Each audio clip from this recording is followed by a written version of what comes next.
straight A student, a great athlete. He was going to Stanford. All-American baseball player. He was gonna play Hey, come on. It's way too loud. And one day, he was going to be in the Just Navy. whimper. Can you whimper?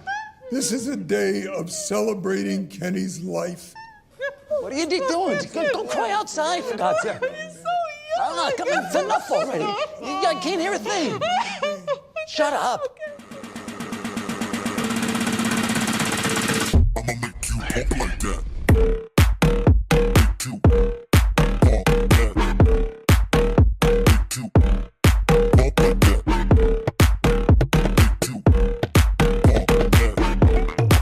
Make you walk like that. Drop like that. One and all, welcome to the latest and greatest edition of Nick's Nonfiction. You are here with your host, comic Nick Muniz. We are debriefing, to close out August, Daniel Goleman's Emotional Intelligence, a bestseller getting into every minute situation and the social faux pas that go along with it. How hard should you cry at a funeral? If it's a North Korean funeral, you better be the highest crier in the room. Is it emotionally intelligent to disassociate on speed like Robert Downey Jr.? Every ounce of the show today will be as scientific as it is silly. My bottom bitch Jane Goodall once told me any damn monkey can pass an IQ test. Our author today is showing how those who succeed favor the emotional brain. Yeah, tell that to the sociopathic spectrum-shattering Wall Street bros inventing algorithms. Monkeys actually are better at these short-term memorizations. You've all seen the videos of them beating people at Sudoku squares. You should have handed your SATs out the window to your most apish friend, according to Goleman. Aristotle said, anyone can be angry. That is easy. But to be angry with the right person, to the right degree, at the right time for the right purpose and in the right way, now that is not easy. You know, anybody could beat a kid. Just pass down the anger to the next generation. Today we're learning about how to manage anger, sadness, depression. He gets into amygdala hijacking today and how you should dose your own dopamine. And it couldn't have just been my school where the kid who would fly off the hinge was also really bad at math. Like, these things aren't mutually exclusive. If you're high emotionally intelligent, it doesn't mean you're really bad at geometry quizzes. You can be high in both or low in both. We've been questioning a lot on this show what smart and stupid even really mean. You go deeper and you learn about suggestibility and how that affects emotional development as well. We've been reading some Aldous Huxley, and as long as someone is suggestible enough, you can get them to commit the Manson murders. Life is a comedy for those who think and a tragedy for those who feel. From the jump, Goleman gets into how the most emotionally intelligent of us aren't always using their powers for good. If you could choose one superpower in the modern world, you're not choosing super speed or laser beam vision. You're going to be Charisma Man.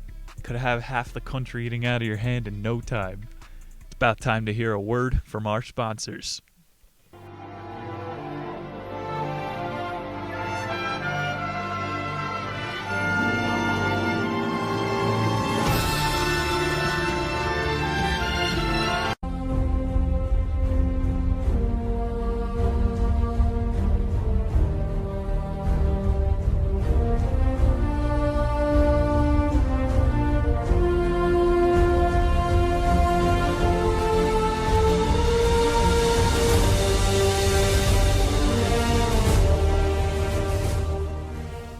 Bit of an inspirational twinge to the show today. Make sure you guys are subscribed over on Patreon. Harry Schwunt on Instagram is getting a new meme every night. And these hike videos are reaching a new level. Get subscribed. Daniel Goleman, he's a science journalist. For 12 years, he wrote for the New York Times, reported on the brain and behavioral sciences. 1995, he dropped Emotional Intelligence, and it was on the bestseller list for a year and a half. And it was a bestseller in many countries, 40 different languages it was interpreted into. You know your book is good when other countries are volunteering to translate your book for you. Usually you got to put the whole package together. Goleman has been writing books on topics like self-deception, creativity, transparency. He gets into meditation. This isn't some 7 Habits book. He's really talking brain anatomy. Mr. Renaissance man over here. You got to watch out because his Wikipedia backdrop is in front of the World Economic Forum. These are people that are saying America should become a country of renters. By 2030, you're going to own nothing and you will love it. Goleman is infiltrating the elites. And in 2006, he had another follow-up book, Social Intelligence Beyond IQ. Bestseller. In 2013, Focus, the Hidden Driver of Excellence. Before Chapter 1, you got another word from our sponsors.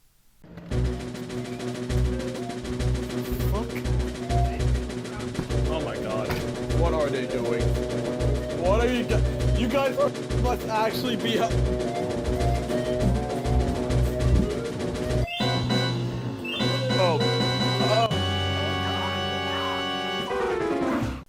Support the program. Every listener matters. Chapter 1, Emotional Hijacking. What are emotions? Famous case in the 1980s we started the book with, the Chauncey family. They were on an Amtrak heading from New York down to South Carolina, some Hilton Head in the middle of the summer, a family trip. Out of nowhere, a runaway train busts off the tracks off a bridge, and you got 5 train cars about to sink underwater. They're filling up. The Chaunceys, a family 4, are holding their kids while they take their last breath up at the roof of the train car. It's all fully submersed. Then, Dad gets the biggest boost of adrenaline he's ever felt, and he's able to kick out one of the reinforced window panels on the Amtrak train. The kids are able to fly up to the surface. The dad doesn't make it out alive. Mom swims up to the surface with the kids. Dad's body is to never be found. The story of the Chaunceys went pretty viral in the 1990s. The kids, unfortunately, didn't grow up unscathed. Living knowing that you should have died generates a lifetime of unnecessary emotions. It shouldn't have been me. I could have helped someone else. Think about Batman. That kid should have gotten shot in an alleyway. Instead, he spends his whole life as a vigilante trying to balance justice, chasing clowns around the city. Gonna have that potent hole in your heart forever. Daniel says love creates altruistic emotions and acts where you can sacrifice your own life for others. Humans are not rational computers. You can use your emotions to sacrifice for someone else. I find it more interesting how in these life or death situations, you got like a car parked on top of a kid. A mother is able to lift the car. And you hear that about the stories in the news because women are powerful. But your brain has this like overdrive mode where when the mother lifts the cars, it blows her quads off of her humerus. Like your muscles are stripped from your bone structure when you do that all-out Amtrak kick through the window. Your brain has these governors on it. We got to get rid of the governors to truly be free. Making the point abundantly clear in the beginning of the chapter, the heart can have control over the head. And to understand behavior, sometimes you have to look at the corazon, not just the mind. I mean, marriage alone proves how passion overwhelms reason. Daniel's choosing a kid dying in a train crash to scare us. Daniel said, from a young age, kids will scare their parents, and there's no rationality behind that. They say evolutionarily it's because we learned how to hunt. So do you chide your child for practicing a skill that we have bred out of us, or do you just go along for the ride and be emotionally intelligent? You could snap on your kid and start spanking him. Cited Civilization and Its Discontents, the Freud book, which, I found this out recently. The guy who owns Netflix, he is one of the great nephews of Sigmund Freud. And his dad is one of the owners of the 5 media companies that own America. But that's pretty crazy. Like I've been saying for months now, and I'm starting to piece it together, that Freud is just attributed with some of the studies of the 1900s. The guy was doing coke. It's like how people are making art for Hunter Biden and then putting his name on it. Friggin' Freud's lineage is still cashing out. I'm pretty discontent with this civilization. Freud would say emotions overspill in excess. How friggin' groundbreaking. Yeah, if you get a little bit too angry, you're going to start calling out the CEO of Netflix. Freud would also say how caution fear is the most primal response, and it's contagious, and it can be tweaked. Same era as those Huxley suggestibility tests. It's the government science being put out there. At least they're letting us know, hey, we're going to hijack your limbic system with fear. Anger increases blood flow to the hands, which is why you might be privy to hit your kids. When you're fearful, blood goes to the legs, which makes it easier for you to flee, but harder to construct long-term plans. So when you're scared, all your blood is in your legs, and you can't actually think of a way to overthrow the bureaucrats. Happiness inhibits negativity and increases available energy. So like anger is toxic. It really does make you lethargic, whereas being happy gives you more energy. Love reduces cortisol and increases oxytocin. That's not giving you energy like serotonin happiness.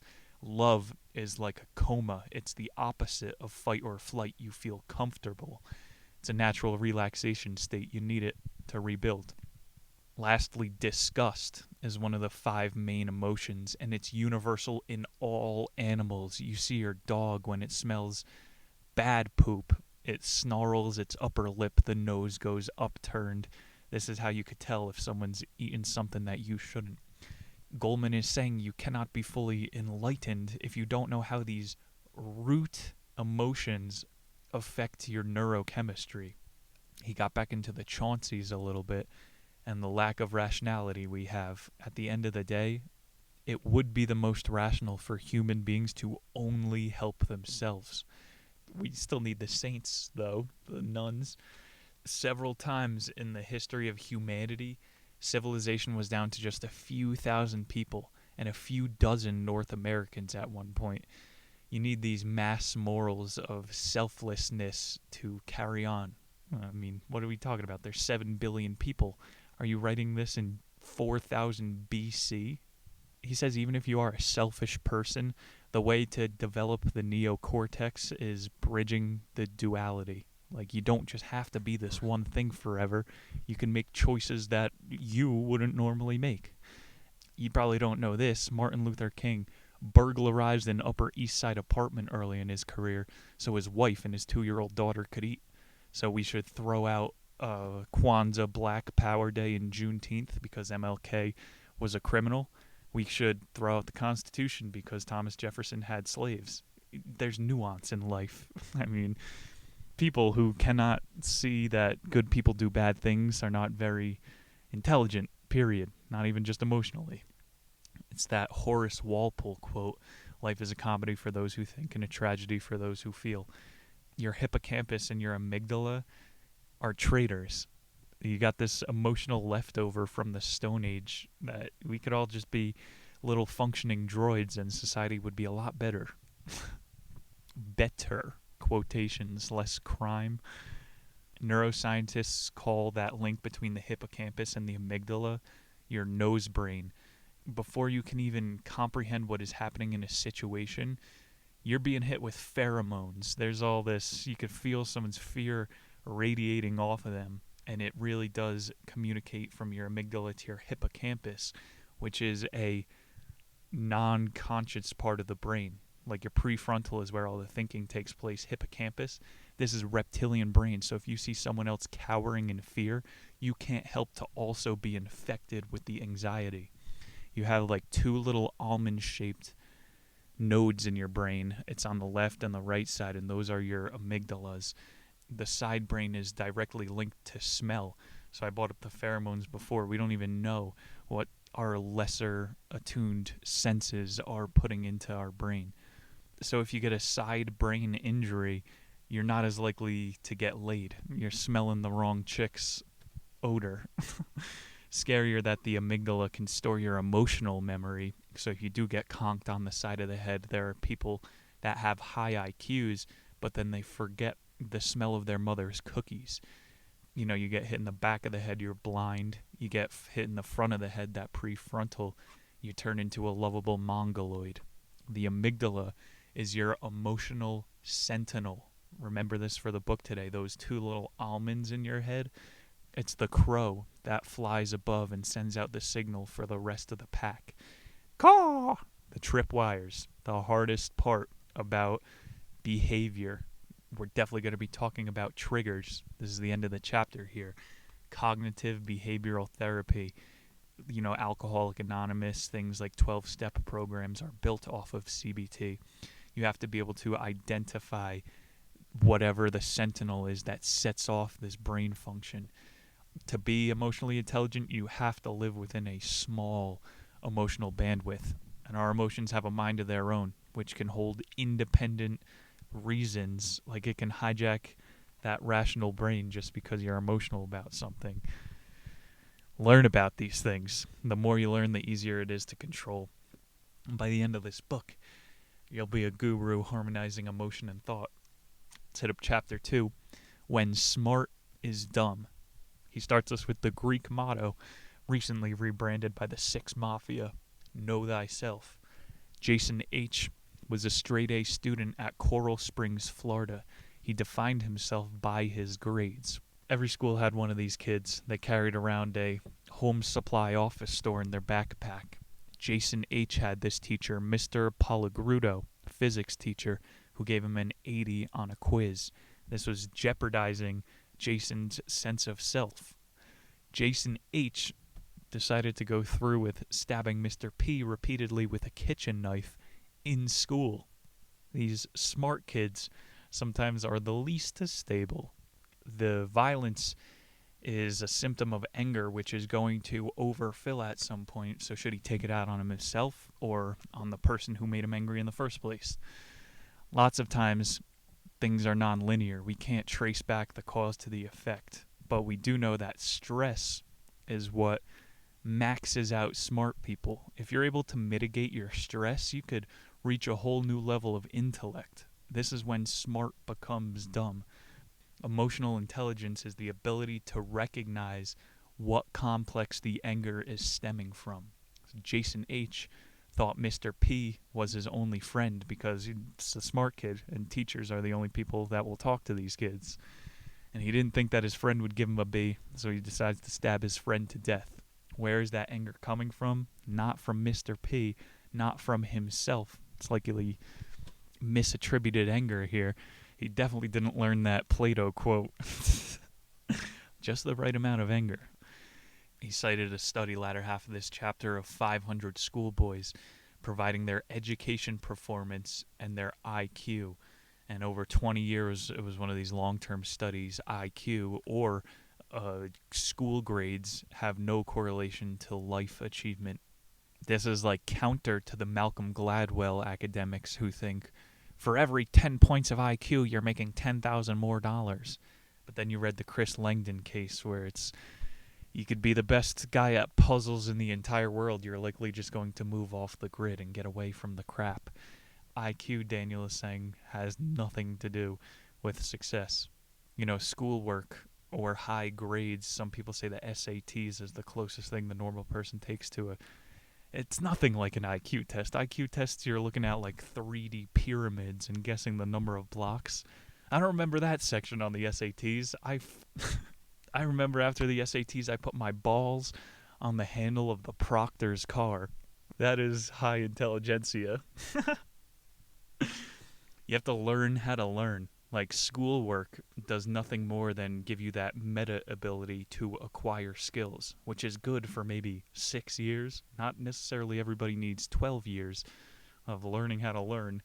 That's why your grades are not a representation of your IQ. It's just so an employer can see how easily you can be brainwashed. This Project Spectrum study of 400 boys showed a correlation of success with number of activities tried. A guardian's job is to find the skill compatible for their child. School is meant to streamline. Schule. This is the factory it's designed after. You're supposed to standardize every single child so that they're able to scan stuff at a grocery store. There you go. There's studies on homeschooled kids who earn more. The school system, unless you are seriously born to be a peg in a hole, this is just going to damage your child. Emotionally, especially. You're locked in a room with a bully for 8 hours. I spent a while talking about how Spock would prioritize cognition over data. Got to take advice from the space Jew. Knowing your emotions, learning to manage them, and how to motivate yourself further can be more powerful than just playing the odds. You're in like a survival situation. Oh, I shouldn't go fishing today because it's windy and I'm going to get cold, so I'll burn extra calories. Well, then you're taking out the chance that you're going to catch a fish. I'm just doing gambling odds now in the wild. The natural casino. Self-awareness, last part of the chapter, is the ability to recognize the mix of intelligence and how you compare. Knowing thyself can come from actively observing others or years of ruthless introspection.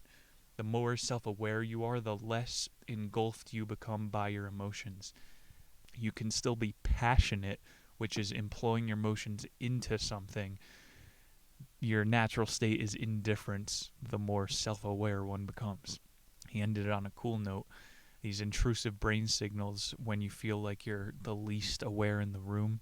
You walk into a local bar where everybody knows everybody and you're wearing a sequin shirt. This response is called a somatic marker. Like most people just brush it away. Why are all these people looking at me? Shouldn't they be enjoying their beer? You shouldn't be here. The deeper you get to know yourself, you get this spider sense of somatic markers for being cringe. You gotta fine-tune your neocortex for nuance. He called it plumbing the unconscious, or as Plato said, chipping away at your ignorance. Stay vigilant.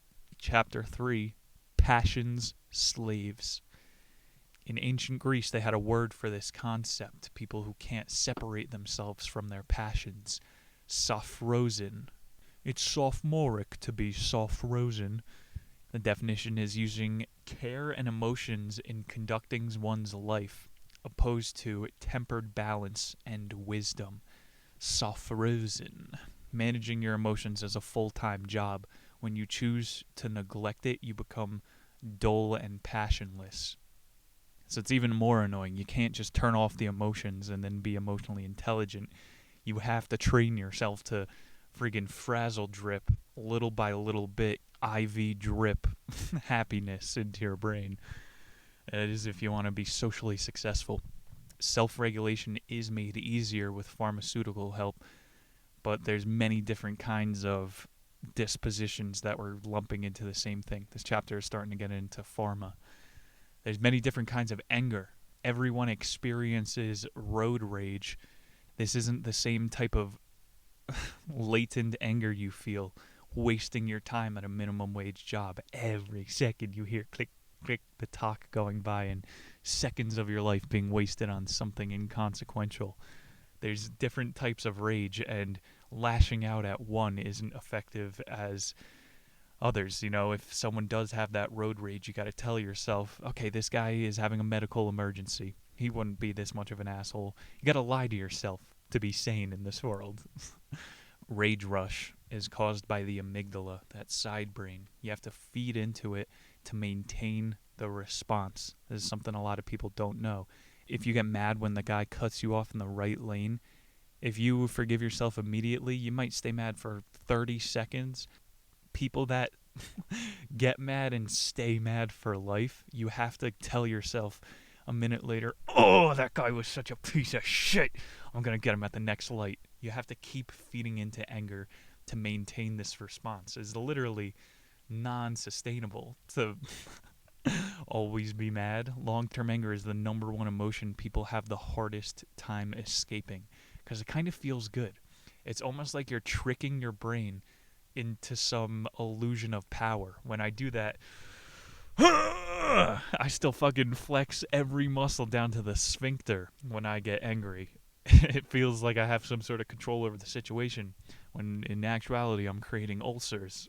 The only way out of anger is to actively cool down, because that latent anger will just compile for years and years and years. Think about it like a video game. You know, when you friggin' use your mana, you cast a spell on someone, you have a cooldown meter. That's exactly what rage rushes are with your amygdala. You run away from home as a kid, the anger fades pretty quick. Oh no, Where does one hunt dunkaroos in the wild? Is there a bedtime out on the streets? Certain situations, it's much harder to maintain your anger, especially when you do hold zero power.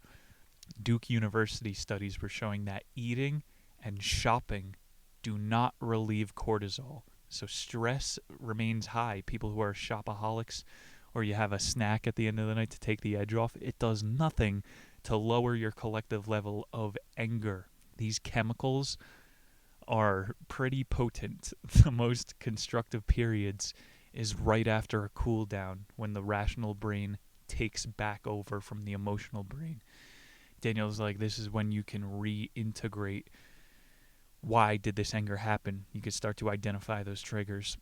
He said instead of shopping and realizing that eating isn't helping you, retribution can bring back some sort of osmosis in brain chemistry. So I guess we should just let family members of those who were murdered kill the assailant. If retribution reduces stress, shit, man, I've been ripped off by places I've worked. You definitely feel better when you go back and you steal from that chain. All emotions are running this background software. And he says anger is the most destructive and anxiety is the most abundant. Later chapters are going to get into anxiety. Thoughts are nothing more than a passing train. It's like digestion. You produce burps. And so if every thought was a burp, are you going to start to ponder your belches as well? These thoughts are just like your brain sweating. You don't need to entertain every single one. Subliminal depression, he said, is also known as dank joylessness. That's memeable. Some people are just more melancholy than others. Therapy doesn't work on chronically depressed people. Like, serious chemical imbalances in the brain need to be evened out. He said rumination is just a strain for some people. Like, if you are really, you have the big D, not just this I don't like my job depression. If you are truly at a loss for the world, yourself, and everyone around you, ruminating, going into a room with a therapist for 3 hours a week and just meandering on all your problems, it doesn't help a lot of depressed people. Sure, the therapist is making a lot of money. Having to be reminded to breathe, Daniel is saying, is the ultimate distraction. That's what you want. Life is not happy. You need to distract yourself from the suffering. Breathing exercises are the cheapest way to do it, rather than talking to a professional. Just buy a brown paper bag, teach yourself a breathing exercise. And if you do study deep into anxiety, because as a kid, I convinced myself that I had lupus. What's that thing when you can't breathe? It's not even a real disease. You need an inhaler. I remember I had the inhaler for a month and I was like, this is fucking gay. I'm just not going to have asthma anymore. And I started running and that cured it. So like sad people, maybe being happy can cure it. You got to do the opposite to balance out that chemistry. Obviously can't just tell a sad person to be happy, but go for a run. Of course it seems like it's suffering, but you got to learn to love the pain if you're that deep on the other side. I was saying I was looking into how anxiety, a lot of that stems from the inability to breathe. Because I've told stories on the show about being claustrophobic as a kid. And it's just you think your air is going to run out, so you start to freak out. It's all mental. Like there are levels you reach as a runner as well, where you're telling yourself, well, if I get to the top of this hill here, I'm going to be out of breath. You could dig deeper. And then it's just your muscles that you're fighting with. It's not the best example.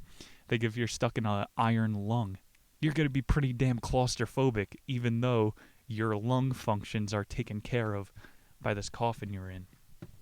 Anxiety could come from friggin' anything. This chapter was about anger as well and keeping that in check. It's being a slave to your passions.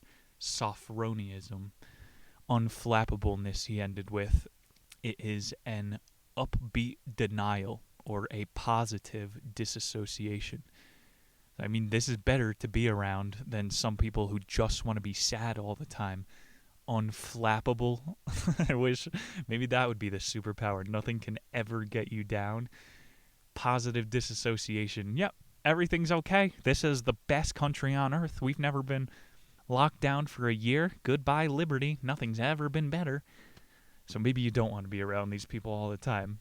You also don't want to be around the flappables or the negative dissociators. Like, some people, you can convince yourself you are sad and you never want to get out of this sadness.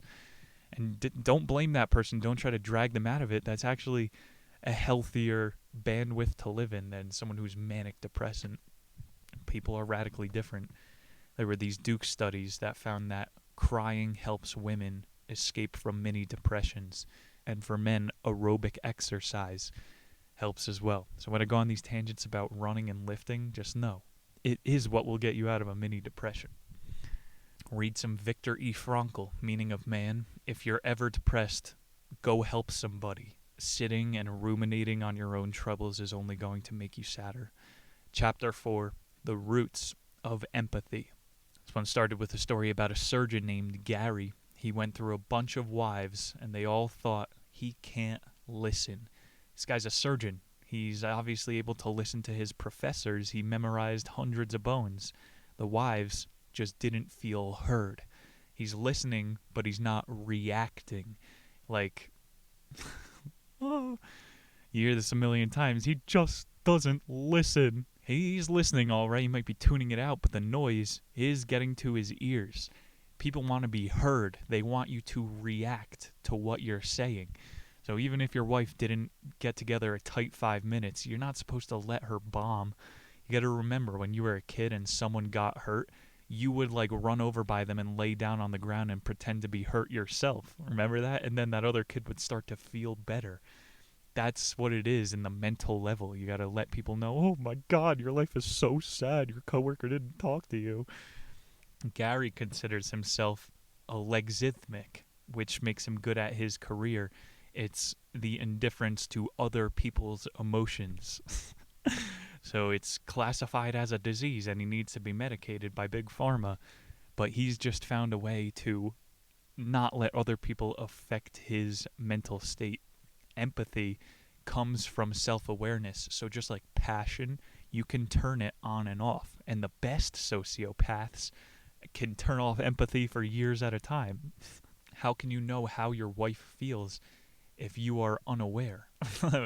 Gentlemen, I'm just telling you out there, tell your wife that you're a lexithmic. I can't listen to your stories anymore, honey. I'm sorry. Doctor's orders. Sales, management, and romance all come down to empathy. You're a dick salesman. You got to make the woman or the guy buying a car feel like he's being heard. Oh, you need a big enough sedan to drive the kids to soccer practice? This is a real unique story here. I'm listening. Top-tier salesmen who understand why a customer needs something makes more money than an engineer. This is like that intro to the show, how Daniel Goleman is like, people succeed more who know how to manipulate others, not engineers who know how to manipulate the physics of the earth. These guys are friggin' alchemists. But again, the American psychos are the ones who make the most money.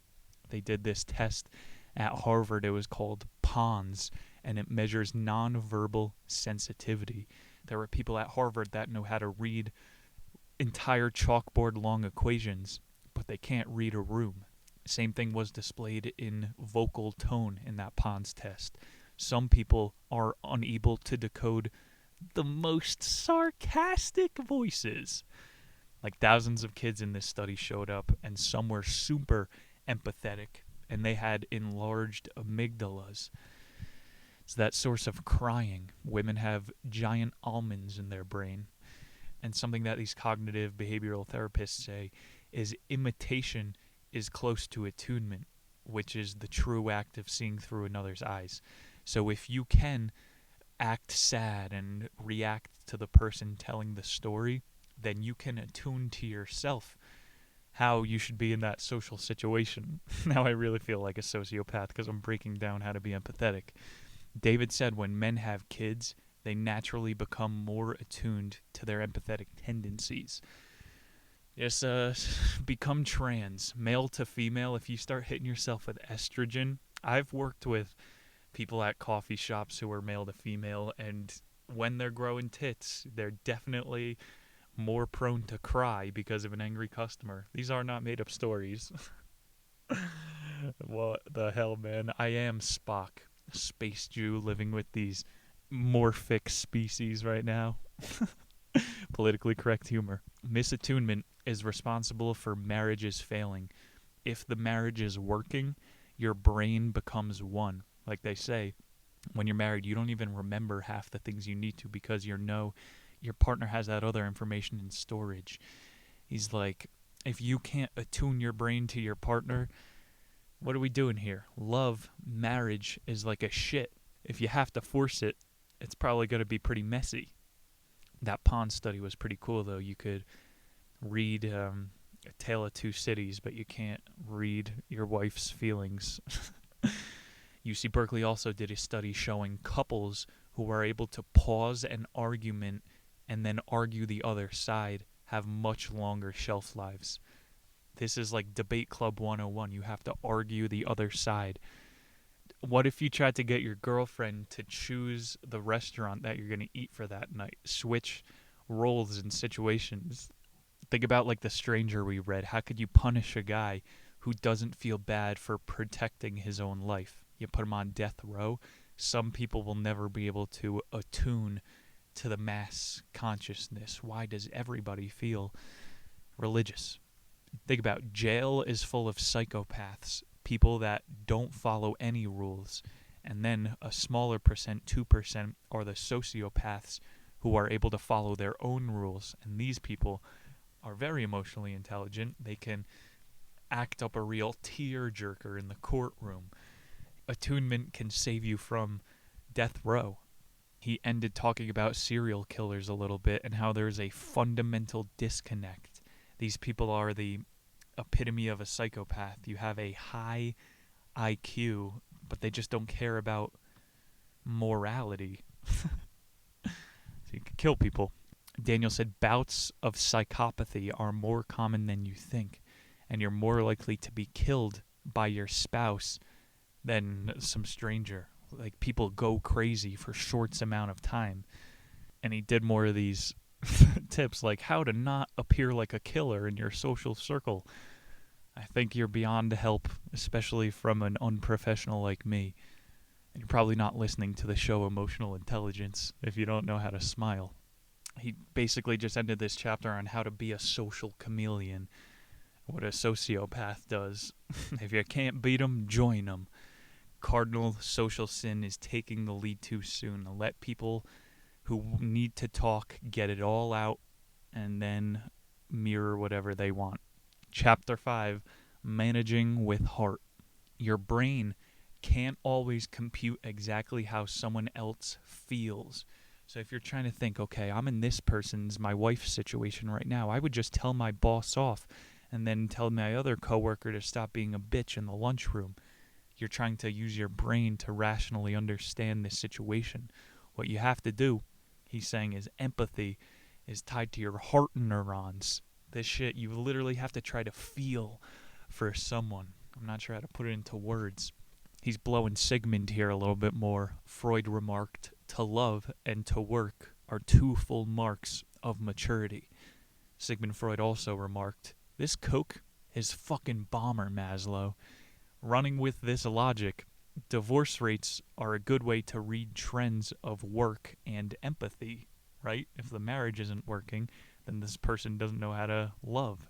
In David's opinion, rise of divorce is a sign of low emotional intelligence. We are eroding the social pressures where 50% of people get divorced, and that's okay now. If there isn't the shame and the social pressure, people become less emotionally intelligent, is his idea, because there's less to be attuned to. So we would probably spend our time building free energy devices and water desalination machines instead of having brunch and discussing faux pas.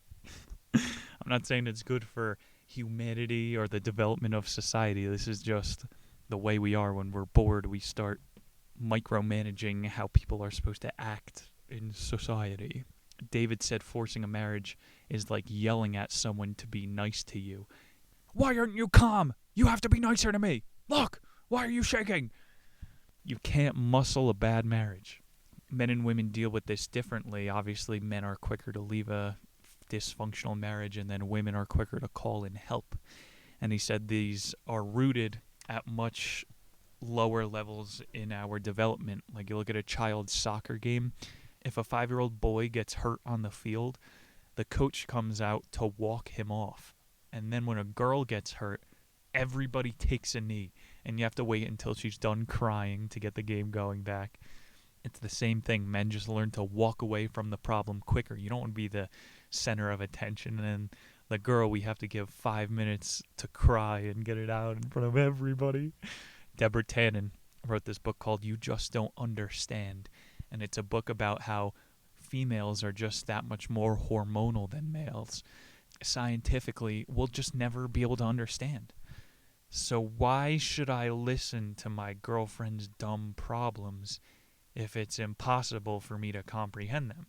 Business-minded, you're thinking if it's impossible for one person to understand something, it's on the flexible person to come to the negotiation table. Otherwise, you got to stop doing business with them. A relationship, you just have to listen to things you can never understand, because boys are dumb and girls are logical. Harsh criticism here in managing with the mind instead of the heart. You know, feeling for your significant other. You don't do that with your brain. You do it with your penis. Goleman was this wizard marriage counselor in Daniel's time, and he had a 94% accuracy in telling if a marriage was going to last. Everybody complains. He's going, this is the standard. You eventually hate your spouse. That's normal. But what changes between the people who don't last is they start to criticize the other person's character. It's like you just freaking turn on each other after a while. And the good marriages, you just realize how much both of you suck and then deal with your lives. Know your audience. Obviously, personally criticizing everything about your girl on the first date is not going to get you laid.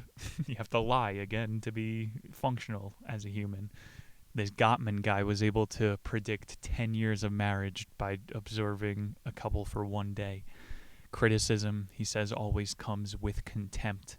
So you got to do those compliment sandwiches. They always taste like shit anyway. This is the only time you're going to make a sandwich for your wife. Yep, your cooking is passable. The garden outside looks nice. However, we got to up those blowjob numbers. The more you practice detoxifying self-talk, the more naturally you will non-defensively listen, and then you won't spew out on other people as well. You need to listen defensively because people are not truly in tune with their own plight. So not only do you have to react to the person's story, but you have to listen to their own bias. There's two sides to every story. You're being a detective as well as an audience member. You spend 10 pages on the worst way to motivate someone is personal attack. Animosity grows fast. Obviously, in marriage, you just have to not break up. We're in the age of mass shooters, man. Animosity is at a friggin' new level. Let's stop with the friggin' domestic disputes here. I go on Glassdoor a lot, obviously. Employees are able to voice out against their employers on this website, and so you see some of the most visceral, this person is scum of the earth, they care zero about providing a living wage for their workers. Personal attacks create prejudice. Kids who are around alcoholics swing the other way. Like, we've talked about shock and traumatization on this show. And again, if you learn to manipulate people, be super emotionally intelligent, you're just going to make money off of other people's sadness. Daniel's life hack here is to have zero tolerance for intolerance. If someone is all negativity, you have to real life block this person. And think about how cis white males shouldn't be tolerated because they are the patriarchy. Goleman said group IQ is raised when intolerable people aren't included. We seriously have to be intolerable to people who want to draw lines in the sand. Think about how retarded the national discussion is being made because half of the people are entertaining these ideas. It seriously makes factionalization, radicalization that much more justifiable. So I should make myself moronic just so I could interact with half of these people. I should learn how to make compliment sandwiches. Go too extreme on any side, you're going to be an angry hermit or an enlightened hermit. But if you want to be a human, you got to nail this intelligence thing down and work on that collective IQ. Let's go to chapter 6, Mind and Medicine. This one started with a quote from our boy Camus, and it's from the next book we have to come, The Plague. The line goes, "Who taught you all this, doctor?" The reply came promptly, "Suffering." Who was that surgeon before Gerald? He didn't learn from going $200,000 in debt at medical school. Gerald learned through suffering. That girl quote from before. You wouldn't understand. I'm bringing back the low IQ. You are creating a protected class. The can't understandables. You come home from work and can't listen to me for 5 minutes? Correct. My mental and physical exhaustion has lulled me into a catatonic coma of suffering. Please go make me a sandwich. Your mind can be the medicine. Just take yourself out of the internal dialogue while you're listening to the story. What was that anaphylaxis shock that doctor had? It's the best way to cope with life. David brought up the despair people feel when they become diagnosed with cancer. This would have to have happened to you to be able to truly relate. When you go to see a doctor, that latent fear is automatically bubbling up. You're expecting some heartbreaking news or a miracle. When someone gives you awful news, your psyche is always aware. Humans have a negative cognitive bias. That's what kept us safe. He gets into emotion playing a giant part in health and disease. And this is the nocebo, baby.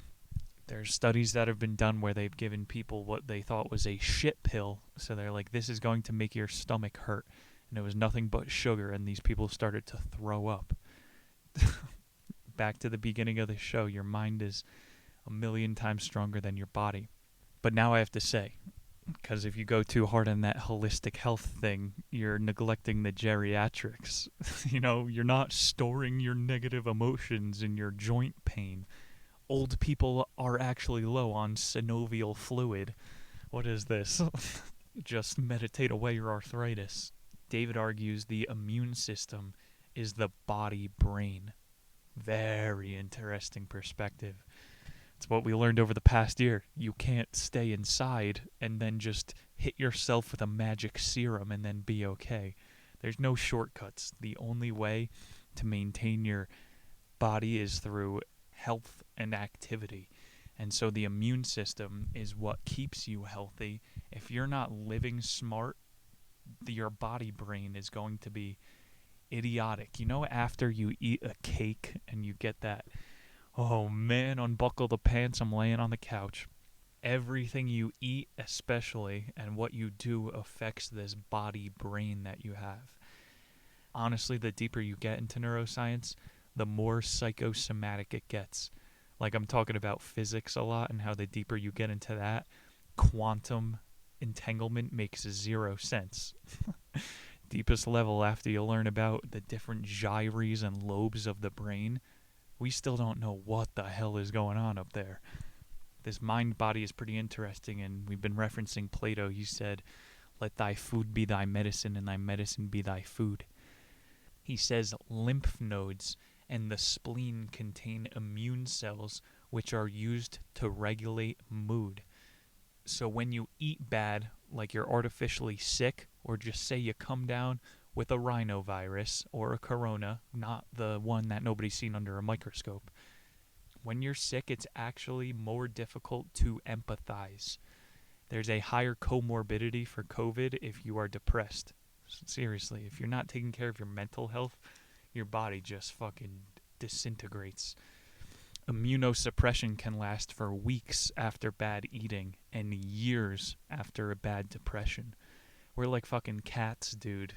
Like the cat when its brain starts saying, yeah, I think we're dying. Then they just crawl under a tree and wither away. We had that other author who was like, if you put your brain on a shelf, it's just going to start to pickle. If you're eating bad and you have a cold for 5 years, you are kamikazing your emotional reward center. Another one of these immunosuppressants is anger, and it adds unnecessary strain on the heart. So more of that stored anger. Yo, that's got to be why men have heart attacks. That's all of our male privilege. You just get so fucking angry. Boom! You shake until one day you fucking explode. What the hell is a heart attack? Your body isn't the first national bank of pain. You can't just keep vaulting all your pain away. Another one of these witch doctor things they're discovering is that the body has a memory. Every single strand of your genetics. If you do eat bad and have that 2-year depression, your body is going to build that in as a response. Okay, bad eating, cope for 2 years of sadness. Avoid those super highs and lows. Anger alone, Daniel says, doesn't cause coronary artery disease. The anger makes most people cope unhealthily. So that example I just did of flexing out so hard that you have a heart attack, coping unhealthily comes from the way you eat afterwards or the inability to get out of bed. It's really just a shorthand when people say, yeah, anger causes heart attacks. Obviously it doesn't. Your body's pain is stored in your joints. No. Like if I'm sick and I go on a hike, I'm not being as cognizant of where I'm stepping. You roll more ankles. You have to be 100% to keep being 100%. It's a rigged game. The body's economy. Like I just cited that CDC depression and COVID study. He said infectious diseases increase in axioms of people who are anxious. So how come the most anxious people always have herpes? You've heard this before, and there's all that street science. Well, did you know that every bump on your body is actually herpes? I'm pretty sure they're not, buddy. But with the amount of women that I've been with, I seriously should have friggin' Saigon venereal diseases like East Asian goopy dick. I'm not even kidding here, people. The lack of anxiety, I think, could go a pretty long way in your Lewy bodies taking care of free radicals. Chronic anxious people are more prone to Alzheimer's. I'm telling you, you can worry yourself into diseases. He's got the studies. I don't know, man. I'm not going to start going condom free if a girl tells me she has herpes. Maybe dementia is contagious as well. I feel dumber after I listened to our president speak. He mixed up his wife's name and his daughter's name. Did you see this? And more recently, he kissed his granddaughter on the lips on TV. The entire Biden family is exchanging herpes. Ended on this 100 bone marrow transplant study. It's very interesting. They do these high-tech tests to make sure you are the perfect donor for the bone that's coming in. Of the 100 bone marrow transplants, 87 of them took. The only 13 that didn't, those people were diagnosed with chronic depression. I'm telling you, man, you are the cat under the tree. Unless you can convince yourself, hey, I'm doing something here, we're going towards it, we're doing it. Your body's just going to be like, all right, it's dying time. Chapter 7, Trauma and Relearning. Second to last one here. Talk about the shock doctrine. Bring up Naomi Klein once again on the show. Shock, traumatize, and re-educate. You're ripped from your mom at 4 years old, indoctrinated for 8 hours a day, and you wonder why you don't love math. I went a little bit hard on education earlier in the show. It's justified when you hear this point right here. In Boulder, Colorado, there was this professor that went viral a couple months ago because she had this study that said, white supremacy is the root of all evil, including black on Asian crime. It's because of white people. Everybody you know in 2021 has been traumatized to a degree and needs to relearn, I would say at this point, most everything. Readjusting temperament is equally needed.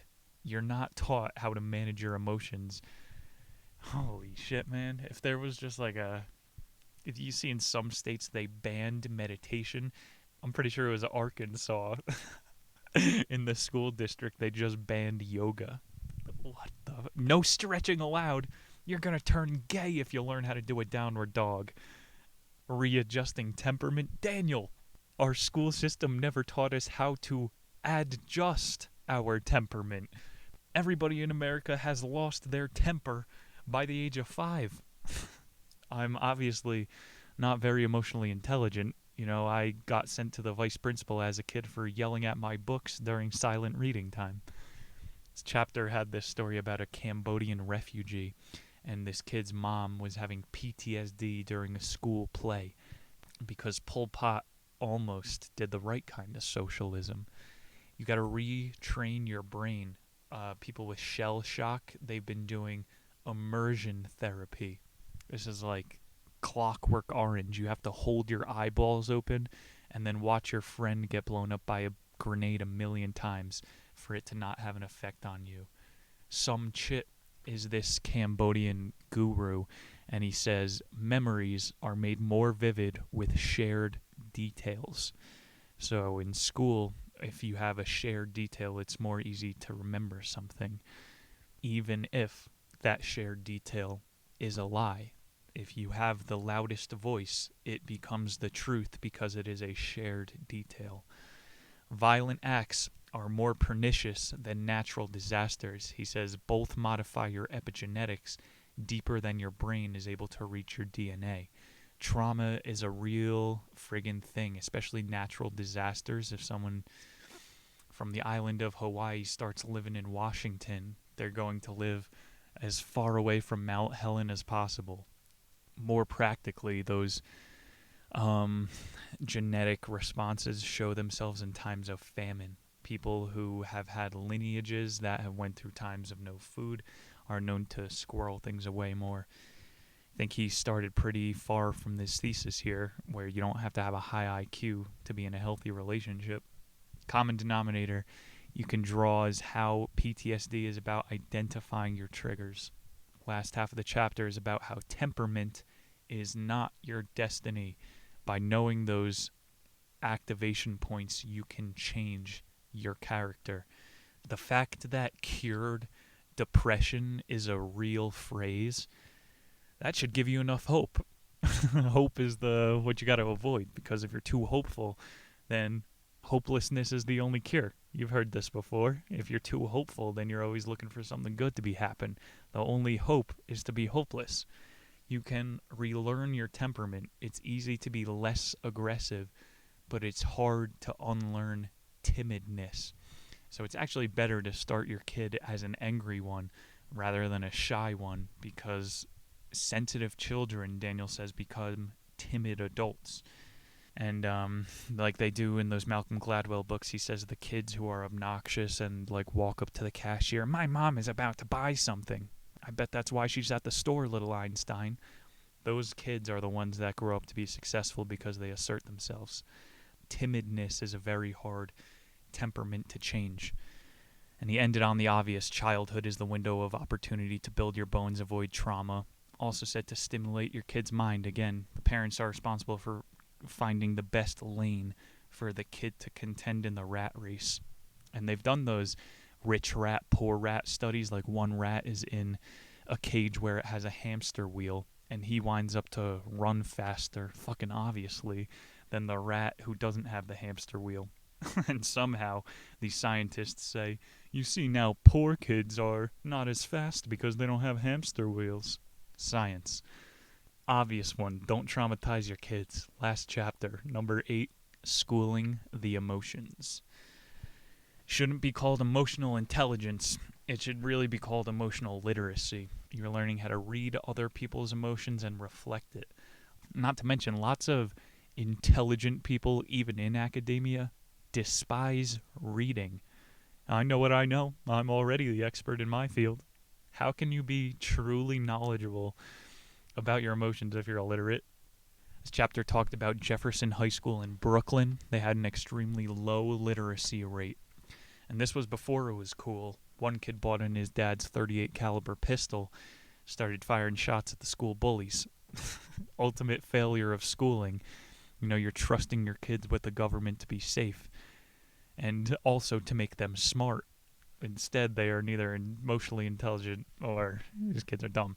You're executing your bully between 4th and 5th period. This chapter is getting into the education production line. And what the school system is good for is teaching kids how to deal with stress, which is basically just creating a tolerance for stress. An alternative for indoctrinating a human could be teaching them to healthily cope with stress rather than just piling more on top and making the void bigger. You're loading kids up with stress to the point where they're overfilling and then pushing them out into the real world, hoping that they fracture and then get hooked on your pharmaceutical medications. The only reason these school shooting stories are so amazing is because this kid popped before his time. Like anytime a big star pops before you think they got what they have, you're like, what's going on here? It's a spectacle. These kids probably would have cursed out their boss, became a date rapist. Their anger would have came out in some other way in society where there really aren't many watchdogs. School, it's getting that much more stressful by the year that kids are shooting more and more. There's an epidemic. I brought up the Columbine kids before. They started the trend. Nobody made manifestos. Nobody had philosophical reasoning behind their shootings. The scary part is there can be two kids that are that clever but are beyond emotionally detached. That's how neglectful our school system is to how your kid feels. This book was written in 1995. Sociologists were observing a trend of rising anxiety in children. And you've heard during COVID lockdowns, teenagers are having record numbers of suicidal ideation.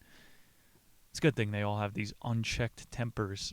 Most common disabilities in teens are mental disabilities, and it's dependent on the environment. So that Jefferson High School obviously is going to provoke people who are on the edge.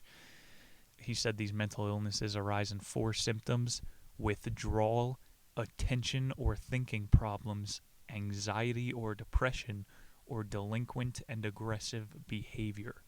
It's basically every way I act. All of those 4 factors are induced by your environment. Daniel said natural psychopathy is very rare, much more rare than you'd think. And like I said before, your wife might go crazy and chop your penis off. That is a moment of environmental distress. It's not just, this person was latently crazy. Something is happening. Emotional self-control should be attained by 2nd grade in Daniel's point of view. I mean, it's insane to think about. There's 50-year-olds that get mad. Wasn't I in front of you in line? You're going to be one person ahead. I literally think we digress as we age in this country, probably in the whole world. When I was in 5th grade, I was pretty good at waiting in lines. Emotional self-control. Maybe Americans just run hot. The emotional state of the country is largely subordinate to the school system. We are all products of tenured teachers. David is actually recommending a school for bullies. He's like, we need to get the people that ruin a productive learning environment out of there. Kids actually feeling safe in the classroom has a huge leg up, again, on that Jefferson inner city school. I'm going to go to Bully University, major in wedgies. What the hell is this? He's saying a separate school. He's saying this likely will lead to most of the populace being soft and the others being seething competitors. Is that not exactly what society sounds like? Depression prevention starts with eliminating negative catalysts. Again, those triggers. You got to kick these assholes out. Even if it's the political landscape, you got to kick the intolerant people out. I don't judge people by their skin color, but by the content of their character. I think that's bigoted in 2020. My diagnosis is that it's a pretty bad sign for the country that our youth doesn't have one rebellious bone. And suicidal ideation is being pushed by our Netflix executive. The content is bullying our children. Let me tell you 12 reasons why that's a good idea. Chronic aggression, last part here, and stressors are causes for heart disease, which is the leading cause of death in this country. So if you're never taught how to discipline your emotions, they will boil up and eventually control you. Nobody cares about your emotions. They're your problem. Imagine living in a house full of working Mexicans and you come home at the end of the day. I'm tired. You get 10 glaring eyes staring at you. Dave is saying mask up.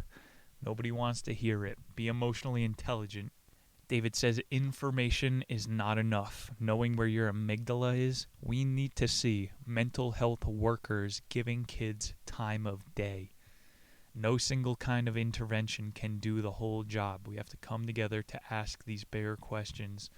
What would we like to see an education of emotions look like? Ladies and gentlemen, that is Daniel Goleman's Emotional Intelligence, a very personal one. I would recommend this book compared to the other self-help type ones that we've been having. Goleman's a good author. Maybe we see him again in the future. Next week, what do we got? Kicking off September, it's going to be a themed edition. We have rule makers and rule breakers. It's perfect. The back to school, getting into what makes some people religious, some people rule followers, other people's menaces. I'll make it more culturally relevant than today's show, and it's less scientific.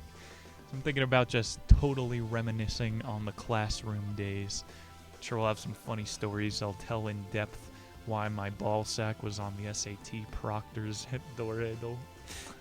One of the top-selling books of the 2010s, Rule Makers, Rule Breakers. Definitely check that one out. Thank you guys for tuning in. Hit up Patreon. My name is Nick Muniz. I'll see you all next week. Later.